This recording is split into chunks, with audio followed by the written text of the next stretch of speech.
All women are different, but they are all women. This video is androcentric from a men's point of view and is presented as opinion, commentary, and debate. Expressing opinions is not violence. These are ideas to challenge, question, and argue in public, because classical liberalism relies on the First Amendment for its dialectic.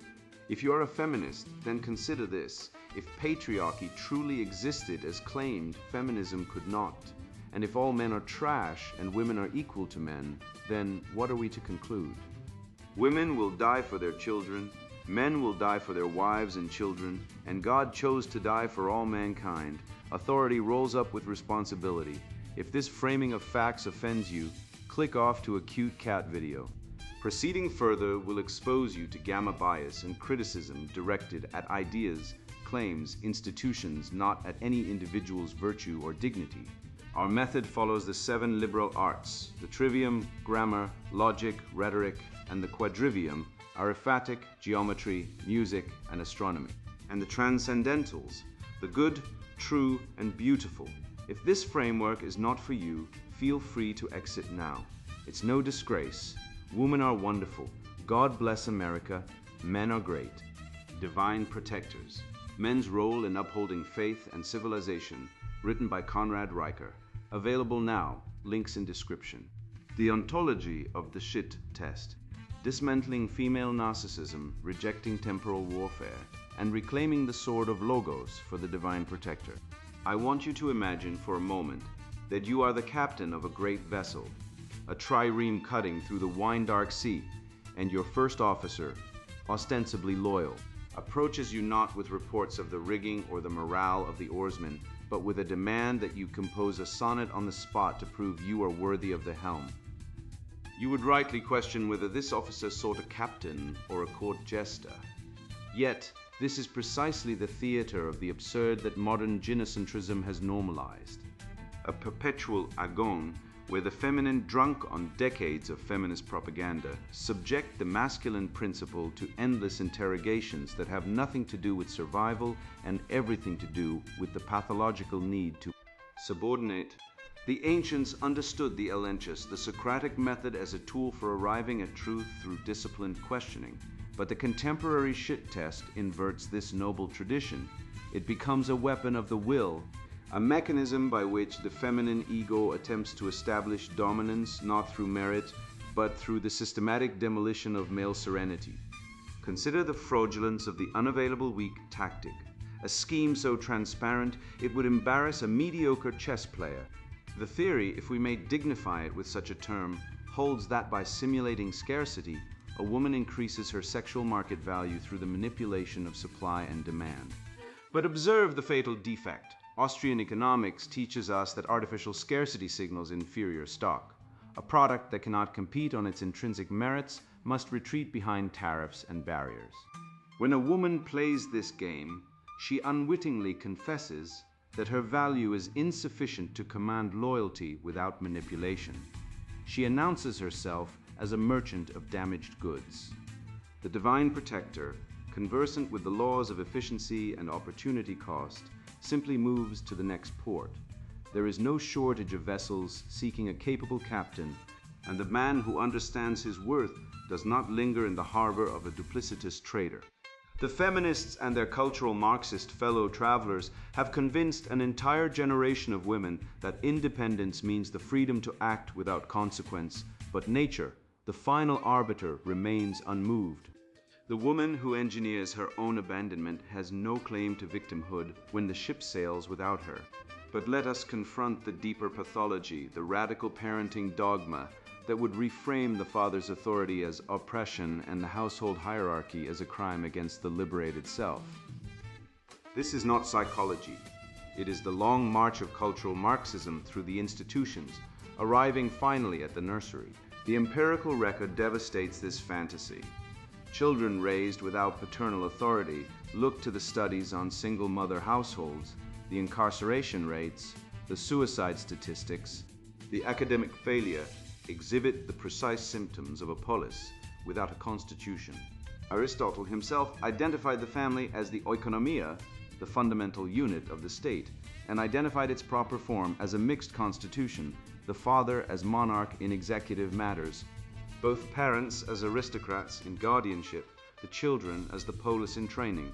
To dismantle this through the critical theory virus is not liberation, it is the deliberate immiseration of the next generation for the sake of an ideological hallucination. The feminist assertion that fathers act as oppressors dissolves under simple modus tollens. If patriarchy were a system of male exploitation, traditional societies would prioritize men over women. Yet history reveals that such civilizations channeled male vigor into safeguarding women and offspring. The titanic rule of women and children first was no aberration, but the logical output of a structure demanding male dispossession in return for male authority. The feminist project maintained the obligation while eradicating the power, a lopsided arrangement that any fair court would reject. A man who wakes up to this swindle, who sees past the nice guy trap and realizes that accommodation without strength breeds only scorn, takes the primary step toward reclaiming his birthright as a divine protector. The shit test is not a riddle to solve, but a frame to smash. A woman demanding a poem on the spot deserves not a sonnet, but a lesson in the trivium. The ontology of the shit test, distinguishing natural selection from pathological narcissism. Women are directly adapted to act as the nurses and educators of our early childhood, wrote Schopenhauer, for the simple reason that they themselves are childish, foolish, and short-sighted. He was being generous. In the modern timeline, fueled by the toxic sludge of cultural Marxism, this childhood has morphed into a tyrannical tantrum enforced by a media apparatus engaged in what we must term gamma bias. Observe the dialectic materialism at play in your daily feeds. When a man retreats into stoic silence to process the chaos of the world, the hive mind diagnoses him with toxic masculinity, labeling his fortitude as a pathology. Yet when a woman unleashes a hurricane of hormonal volatility, screeching like a banshee in a boardroom or a bedroom, she is celebrated for her fiery spirit or authenticity. This is not merely a double standard. It is a calculated inversion of the natural hierarchy, a satanic flipping of the logos where emotional incontinence is elevated to a virtue and the disciplined male mind is treated as a defect. The media acts as the collective enabler, the weak father figure who refuses to discipline the brat, thereby ensuring the destruction of the household and the state. To understand the weapon deployed against us, we must look to the trivium and dissect the term itself. The shit test is vulgar slang for a process that was once noble, the Socratic elenchus, a cross-examination designed to purge false beliefs and arrive at the transcendental of truth. However, in the hands of the modern gynocentric entity, the elenchus has been corrupted into a heuristic argument for the sake of conflict. It is no longer a probe for competence, it is a tool of egoistic domination. When a woman creates a scene demanding you validate her delusions, she is not asking, "Are you strong?" She is asserting, "I am the god of this reality, kneel." By recognizing this etymological shift from a search for truth to a demand for submission, we see the demon for what it is, a corruption of the dialectic process, turning the search for the good into a power trip for the narcissistic. This pathology has deep roots. We must trace the rot back to the courtly love of the medieval troubadours, the original simps who eroticized female impossibility. They codified the shit test into a religion, convincing men that the path to salvation lay in suffering the whims of an untouchable mistress. This was the first step of the West's decline into gynocentric servitude, a betrayal of the Roman virtue of gravitas. By romanticizing the female impossibility, they effectively handed the keys of civilization over to the part of the psyche that belongs in the nursery, not the Senate. We are living in the dystopian aftermath of that mistake, where the impossible demands of the feminist state are just scaled up shit tests, designed to break the male spirit and extract resources while offering nothing but scorn in return. The remedy to this chaos lies in the very tools the left seeks to destroy: grammar, logic, and rhetoric. When the test comes, and it will, usually when you are exhausted or focused on actual productivity, you must employ rhetoric to identify the trap, logic to dismantle the framing, and grammar to reassert the narrative. If she demands, "If you loved me, you'd know what's wrong," Do not engage in the blue-pilled simpery of apology. Use the trivium.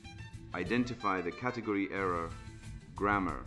She is asserting telepathy as a prerequisite for affection. Dismantle the contradiction logic. Love is an act of the will, not a circus act of mind reading. Reassert the narrative, rhetoric. I am a man of logic and virtue, not a performer in your emotional theater. State your grievance clearly, or be silent. This turns the test back upon the tester, exposing her lack of virtue and her inability to communicate like an adult. Let us be rigorously logical, for the feelings mob fears the cold steel of the syllogism. Premise A. An act of affection is defined by the intent to promote the well-being and happiness of the beloved. Premise B. A shit test is an action designed to induce psychological distress to establish dominance or verify compliance. Conclusion. Therefore, the shit test is an act of aggression, not affection. The feminist reframing of this abuse as keeping the spark alive or playful banter is a lie so vast it makes gobbles blush. It is an attempt to camouflage cruelty as intimacy. If you feel drained, walking on eggshells, you are not in a relationship, you are in a psychological cage match. To accept this framing is to accept that abuse is love, a classic Orwellian doublethink that rots the soul. We must distinguish between the biological imperative and the ideological weapon. Schopenhauer taught us about the will, the blind, driving force of nature. In a healthy state, aligned with natural law, a woman's subconscious test is a verification of male competence. Can this man protect me from the wolves? Can he build a shelter? This is the biological filter. But the modern woman, indoctrinated by the pabulum of critical theory, has weaponized this instinct. It is no longer about survival. It is about cranly. It is the conscious, societally encouraged cruelty of emotional manipulation, fueled by a culture that tells her she is oppressed and therefore justified in her tyranny. She isn't checking if you can fight a bear. She is checking if she can make you cry. This is the degeneracy of the will turned inward to consume the very civilization that sustains it. Consider the strong, independent woman, the apex predator of the modern dating market. Here we find a paradox that would make Zeno's head spin. She proclaims she needs no man, that her life is complete, yet she demands a constant, exhausting performance of validation from her partner. If she is truly independent, why the desperate need for you to prove yourself? It is a contradiction inherent in the feminist dogma. Feminism is a lie built on the refutation of its own premises. It asserts female autonomy while demanding male utility. It claims to seek equality while enforcing a lopsided dynamic where the woman holds the whip and the man holds the bill. It is a grift, a Ponzi scheme of emotional labor where the man invests everything and receives nothing but the privilege of not being ghosted. Finally, examine the specific cruelty of the one-line poem test or its modern equivalent, entertain me. She demands you instantiate logos, the ordering principle of the universe, spontaneously on command to alleviate her boredom. She wants you to pull the sword from the stone while she sips a latte. This is a test of your connection to the transcendentals, truth, beauty, and goodness. She wants to see if you can create order from chaos under pressure. But in the mouth of a narcissist, it is a denigration of the creative spirit. True poetry requires the muse, a divine inspiration, not the whining of a bored harridan. The proper response to this debasement of art is to refuse the frame. You are the poet and the sword. You do not perform for the amusement of the peanut gallery. You write the poem for the glory of God and the immortality of your lineage, not to fill the void in a soul that rejects the good. This betrayal of the sacred order exposes the fundamentally economic nature of the feminist gambit, which replaces the pietas of mutual obligation with the fraudulent mechanism of artificial scarcity. The modern female, stripped of the virtues that once anchored her to reality, attempts to command the marketplace of intimacy like a petty tyrant, hoarding her affection to manufacture a demand that her character cannot sustain. We must utilize the precision of Austrian economic theory to dismantle this cartel of the ego, proving that a policy of strategic unavailability does not signal high value, but rather identifies the asset as toxic, illiquid, and fit only for the scrap heap of history. The tyranny of the clock, temporal warfare, and the simulation of scarcity. The Roman concept of pietas was not a mere sentiment, it was the iron spine of the Republic, a sacred duty extending from the hearth to the heavens, binding father to son, soldier to state, and man to the gods. Contrast that robust architecture of the soul with the modern dating marketplace, a digital Babylon where the feminine imperative employs ghosting and manufactured distance as weapons of psychological warfare. We have traded the pietas of Aeneas, who carried his father on his back through the burning ruins of Troy, for the cool girl who cannot return a text message within 48 hours because she perceives silence as leverage. The medieval code of chivalry, that great misunderstanding of the modern simp, was never a license for female narcissism. It was a strict contract of mutual obligation, a knight's lance in exchange for a lady's loyalty, a transaction of blood for fidelity. When the female side of the bargain dissolved into the solipsistic pursuit of hypergamy unchecked by societal constraint, the entire edifice crumbled, leaving us with a wasteland where a man's honor is exploited as weakness and his patience is mocked as scarcity. The modern woman, brainwashed by the toxin of feminism, has broken the great chain of being, expecting the privileges of the queen without the duties of the consort, and in doing so, she has summoned the very chaos that pietas was designed to hold at bay. Consider the economic absurdity of the withholding strategy through the lens of the Austrian school, which teaches us that value is subjective and determined by the marginal utility of the actor. A woman who engages in the calculated artificial scarcity of her affection playing the hard-to-get minx is attempting to inflate her sexual market value SMV through price controls on intimacy. She operates like an inept central planner, believing that if she restricts the supply of her presence, the demand will skyrocket, oblivious to the reality that a high-value man, the divine protector, operates on the law of efficiency. When a man of substance, competence, and resources encounters a roadblock, he does not sit idling in the queue. He pivots to a market that respects his time. By creating a blockade, she signals that her product is not a luxury good, but a low-yield asset encumbered by high transaction costs. The rational actor, the red-pilled man who understands that time is the only non-renewable resource, recognizes this scarcity as the mark of defective stock and promptly reallocates his capital to a woman who understands the basic laws of supply and demand. If you are not available, you are irrelevant. The lie of the patriarchy as an oppressive construct is perhaps the most successful fraud ever perpetrated by the architects of cultural Marxism, a theory that collapses the moment it touches the grinding stone of anthropology. The data is unambiguous. In every anthropological record, where female sexual choice operates without male oversight, where the paterfamilias is ejected and the structural constraints of monogamy are dissolved, violence escalates, tribalism fragments, and civilization recedes. This is not oppression, this is the protection reality. The patriarchy was never a tyranny of men over women.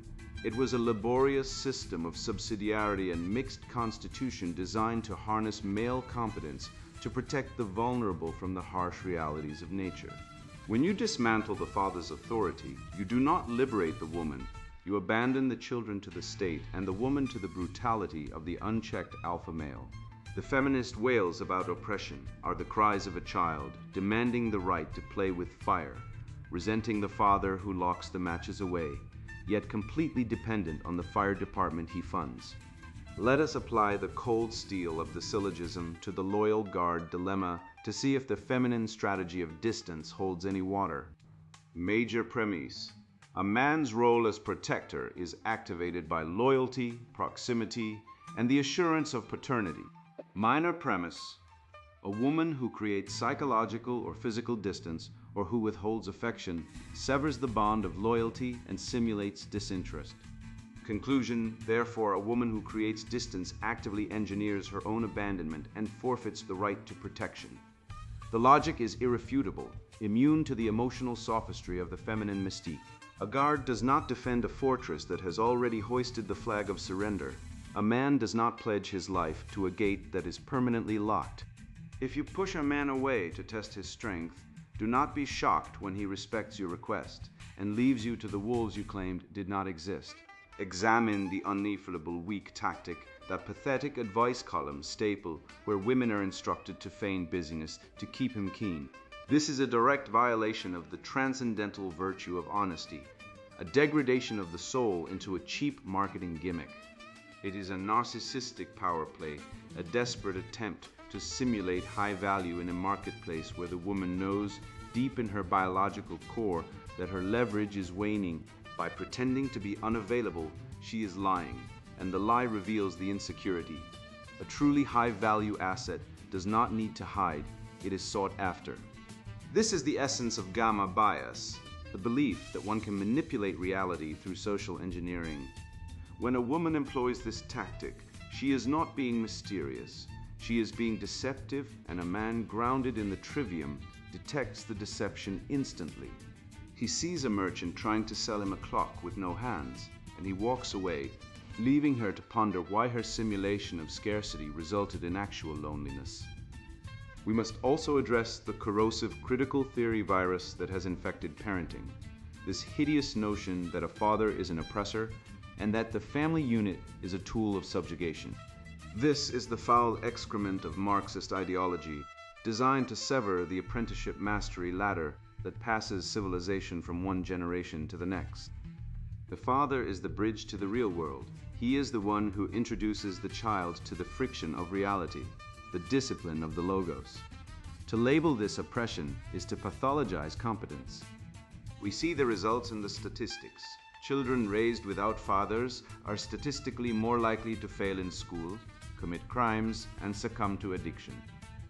The feminists and leftists have demonized the paterfamilias not because he was cruel, but because he was the wall standing between the family and the total dependence on the state. By destroying the father, they have not freed the child.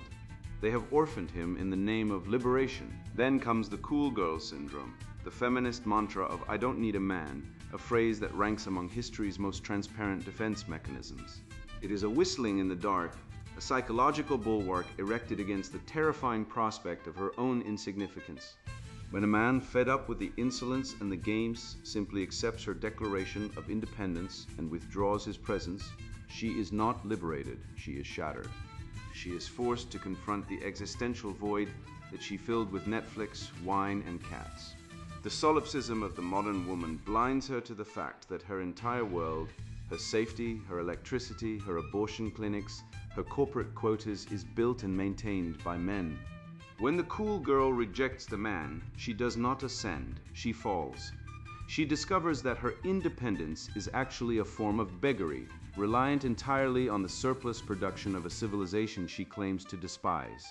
To survive this temporal warfare, you must adopt the stoic discipline of negative visualization, a mental inoculation against the anxiety of the wait. You must wake up every morning and accept that she has already left, that she has already betrayed you, that the marriage is already over. In that acceptance, you find freedom. If she plays the unavailable game, she is not a prize to be won. She is a dead weight to be cut loose. If she creates distance, fill it with your mission, your lifting, your reading, your mastery. You are the divine protector, but you protect that which is yours. If she abdicates her role, she is no longer yours. She is dead to you. And in that death, you are finally free to build a world that does not accommodate the whims of a tyrant, but stands as a monument to the truth, the good, and the beautiful. We have exposed the cool girl charade and the manipulative, unavailable games for what they are, the idle amusements of a protected species drunk on unearned privilege. These psychological tumors grow only in the sterile safety provided by the very men these women despise. The modern feminist narrative of independence is a lie sustained only by the relentless toil of the logos. It is a parasite that believes it is the host. To see the natural lore in its raw, unvarnished form, we must leave the comfort of the drawing room and enter the killing freeze of history. We must look to the ultimate test of the sexes, where the deception of equality is shattered by the crushing weight of ice and water. The crucible of command, leadership, pressure, and the rejection of weakness. Women and children first stands as the ultimate standard of maritime courage. a rule ringing through history, not as mere advice, but as the rigid command of Western survival. When the Titanic ruptured her hull on the frozen Atlantic ice, the men husbands, fathers, leaders of commerce did not rush for the lifeboats. They stood aside, igniting cigars and playing ragtime as the black waters rose to consume them. This behavior was not toxic masculinity or patriarchal oppression. As the frail cultural Marxists within their gender studies lounges would have you complain. It was the realization of the civilizational contract. The tacit accord of our predecessors was ruthlessly clear. Men hold the exclusive power of force and security, and in return for that weight, they receive the dominion of the paterfamilias. However, observe the current decay. Feminism, that intellectual swindle, has arbitrarily scrapped this agreement. It clamors for the lifeboat seat, the set-aside, the elevation, the benefits, while shrieking that the male who rode it there is a tyrant. You cannot maintain the advantages of the guarded caste while insisting on the command of the guardian. To try this is a rational error, a breach of the natural law of mutuality, and the clearest evidence of a collapsing culture. Consider the absurdity of the modern partnership where two captains argue over the map while the ship takes on water. A vessel in distress cannot function as a democracy. It requires the singular, piercing vision of a logos-centered mind. When a woman tests a man, and she will test you, endlessly prodding for weakness, like a tongue searching for a loose tooth, she is not engaging in psychological abuse, as the simpering therapists and beta males claim. She is performing quality control. Her evolutionary biology, wired by eons of hypergamous selection, screams at her to verify. Is this the rock that breaks the wave, or the sand that crumbles? If you fold under the pressure of her emotional turbulence, you prove yourself unfit for command. Her anxiety is the radar. Your decisive calm is the answer. If the head freezes, the body dies. Therefore, her shit test is not malice, it is a pragmatic biological audit to ensure you are capable of leading the tribe through the winter. Fail it, and her contempt is not only justified, but necessary for the species' survival. We must ruthlessly dismantle the nice guy strategy, that insidious gospel of the left which teaches that accommodation is virtue. It is not virtue, it is genetic suicide. In game theory, the nice guy is the sucker who cooperates with the defector, hoping his submission will be rewarded with scraps. But nature despises a sycophant. When you yield to irrational demands to keep the peace, you signal to her primal brain that you lack the testosterone to enforce boundaries. She does not hate you for your cruelty, she hates you for your weakness. She would rather share a cave with a dangerous wolf than a loyal lapdog, for the wolf can hunt, while the dog can only beg. The nice guy is the architect of his own cuckoldry, inviting the seed of a more dominant male into his home because he was too polite to guard the gate. This is the gamma bias of the modern era, the lie that meekness is a strategy for success, when in reality, it is the fast track to evolutionary irrelevance. The leftist inversion of reality seeks to paint this decisive male leadership as toxic aggression, replacing the stoic captain of the ship with the weeping Ellie. They pathologize competence as oppression. They tell you that the man who makes the hard call under fire is a brute, while the man who consults his feelings committee is enlightened. This is a biological dead end. A woman in a crisis does not want a partner who asks, "How does this make you feel about the burning deck?" She wants a man who barks an order that saves her life. Prudence, one of the four cardinal virtues, is not merely caution, it is the ability to judge the correct course of action and take it. It is the synthesis of the trivium, grammar, knowledge of the facts, logic, the coherence of the plan, and rhetoric, the command to execute. The feminine, by its nature, operates on sentimentality. The masculine must operate on reason. When the engine fails and the lights go out, sentimentality is a coffin. To restore the West, we must re-enshrine the captain. We must reject the feminization of authority, which posits that every opinion is valid and every feeling is law. A ship cannot have two helmsmen turning in opposite directions. The result is a circle into the abyss. If you wish to lead, You must first conquer your fear of being the villain in her momentary emotional drama. You must be willing to be the bad guy, to be the good protector. The conspiracy of lies tells you that dominance is abuse, but the truth carved in the stone of our ancestors is that abdication is the ultimate abuse. It is the neglect of duty. Take the wheel, mute the screeching of the egalitarians, and steer by the stars of truth and tradition, or resign yourself to drowning in the wake of your own cowardice. This recoiling from the friend zone fiction demands we expose the structural treason behind it, just as the supplicating male cedes his authority to the feminine frame. So too has the family unit been destabilized by the encroaching state, violating the sacred principle of subsidiarity, a concept the left has memory hold because it exposes their usurpation of the father's throne. The divine protector restoring the mixed constitution of the household. The friend zone does not exist. It is a phantasm, a purgatory invented by the romantic imagination of men who have failed the primal poem and pressure tests.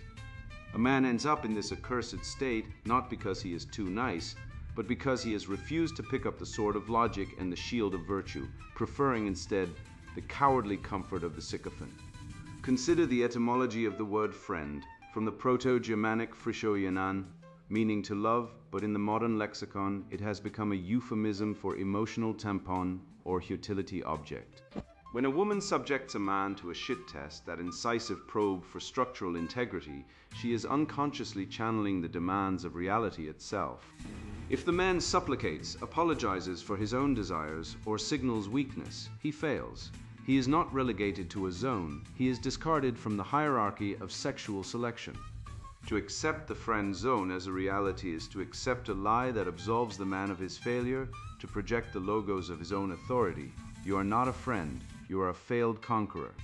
We must apply the rigorous political philosophy of the mixed constitution, that golden mean of governance lauded by Aristotle and Polybius, to the architecture of the household if we are to survive the decay.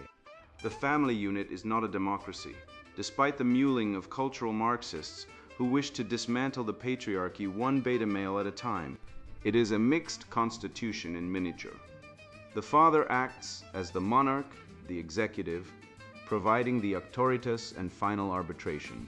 The parents together function as the aristocracy, the guardians of tradition and virtue, and the children are the polis in training, learning the due process of becoming civilized beings.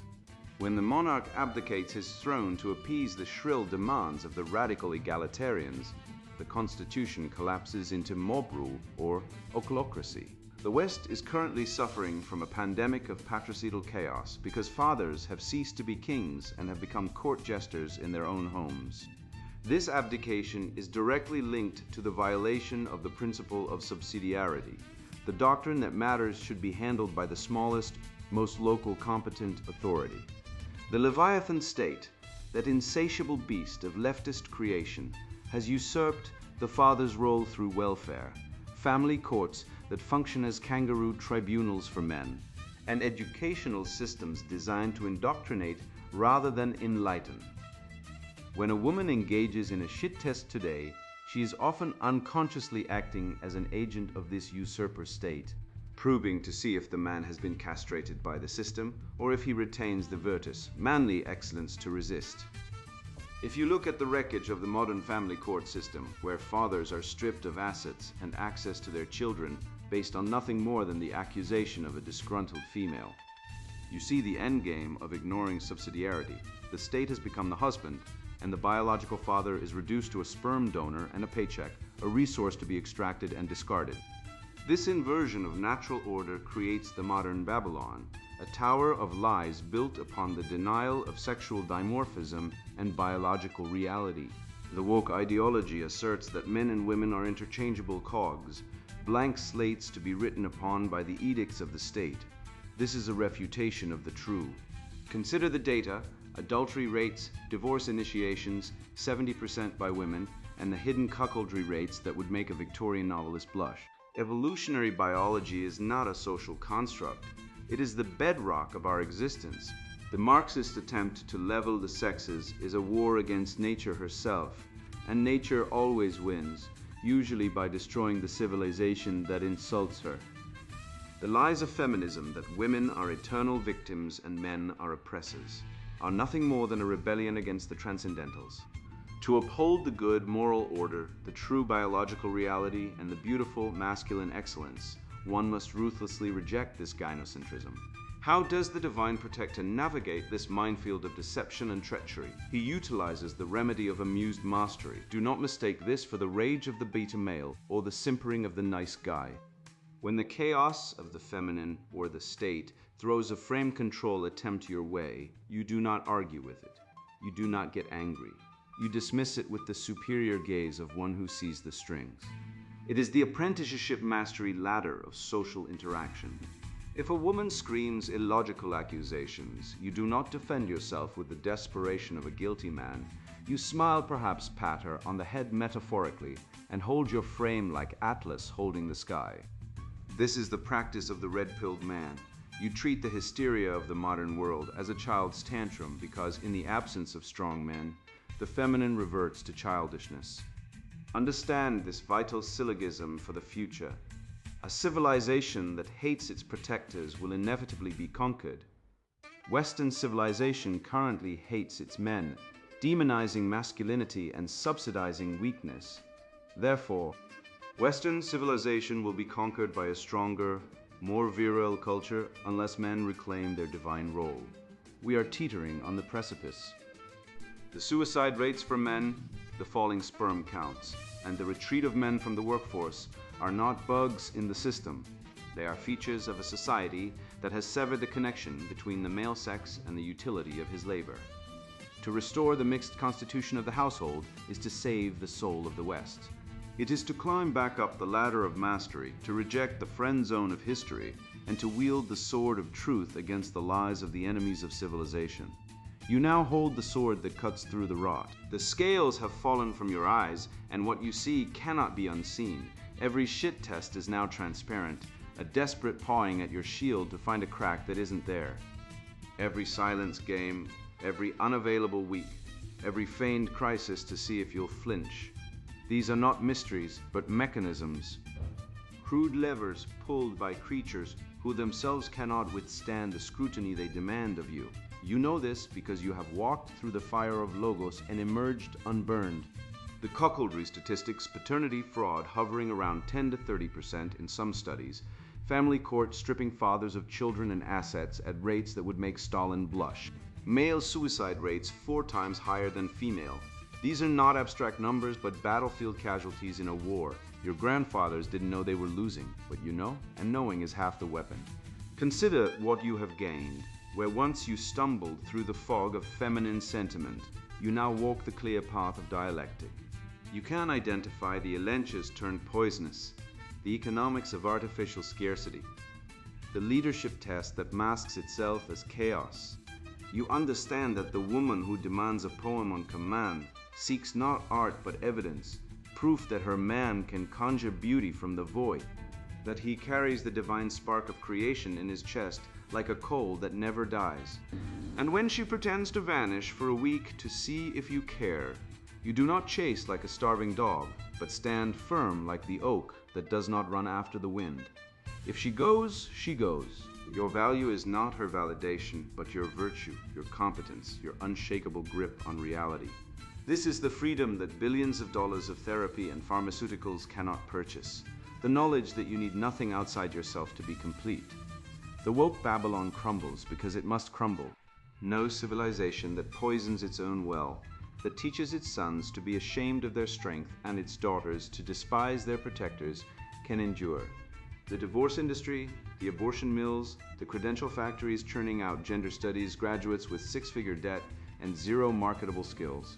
These are symptoms of a body devouring itself, but you are the antibody. Every time you refuse to apologize for your masculinity, every time you speak truth in a room full of lies, every time you choose the difficult path of discipline over the easy road of degradation, you strike a blow against the Tower of Babel. They have no defense against a man who knows who he is. Their entire ideology rests on your complicity, your silence, your willingness to pretend that the emperor wears clothes. Withdraw that consent and their world collapses like a house of wet paper. Go forth armed with this knowledge. Test it against reality and find it true. When you encounter a young man drowning in the blue pill, lies you once swallowed, throw him this rope, not with pity, but with the confident grin of one who has climbed out of the pit himself. Share this essay with your brothers, your sons, the strangers in the digital wilderness who hunger for someone to speak the forbidden words. The establishment has invested trillions in keeping men confused, compliant, and controllable. You are now a glitch in their matrix, a spanner in their gears, a living refutation of their carefully constructed lies. They wanted domesticated livestock. They got wolves who have remembered the taste of freedom. The West will not be saved by committees or constitutions, but by men who refuse to kneel. You are such a man. Now prove it. And now the sponsored book, Introduction Divine Protectors. Men's role in upholding faith and civilization. Men are under attack, not by armies or weapons, but by ideas that seek to strip us of our God-given purpose, our strength, and our role as leaders. I know this because I've lived it. I've felt the weight of societal shame for simply being a man. I've been told that my natural instincts to protect, to lead, to build are somehow wrong, even dangerous. I've watched as the world I grew up in, a world built by strong men, has been dismantled piece by piece, replaced by a culture that celebrates weakness and punishes virtue. This book is my response to that attack. It's a call to arms for men who are tired of being told they're the problem. Men who are ready to reclaim their rightful place in the world. This book is not for everyone.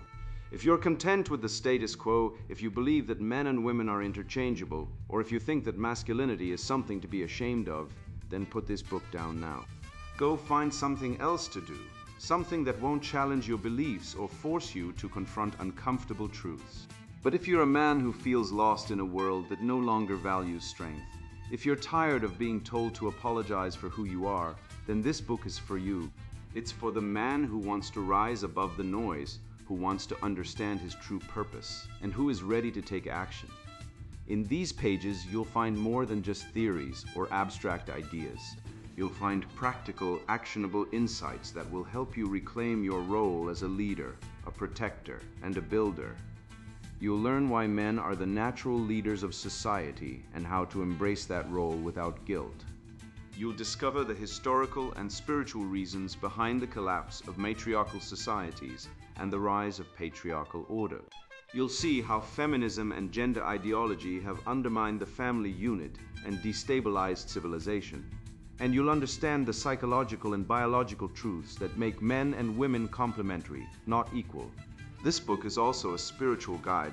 It will show you how to fight back against the modern heresies that seek to destroy faith, family, and tradition. It will help you align yourself with the divine order of the universe through the lens of the C.T.M.U theory, which explains how men are the agents of telic recursion, imposing order on chaos through their actions.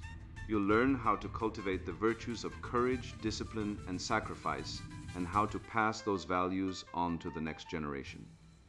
I've spent years researching, reflecting, and writing this book. It's not just a collection of ideas, it's a roadmap for men who want to live with purpose and integrity in a world that often seems determined to tear them down.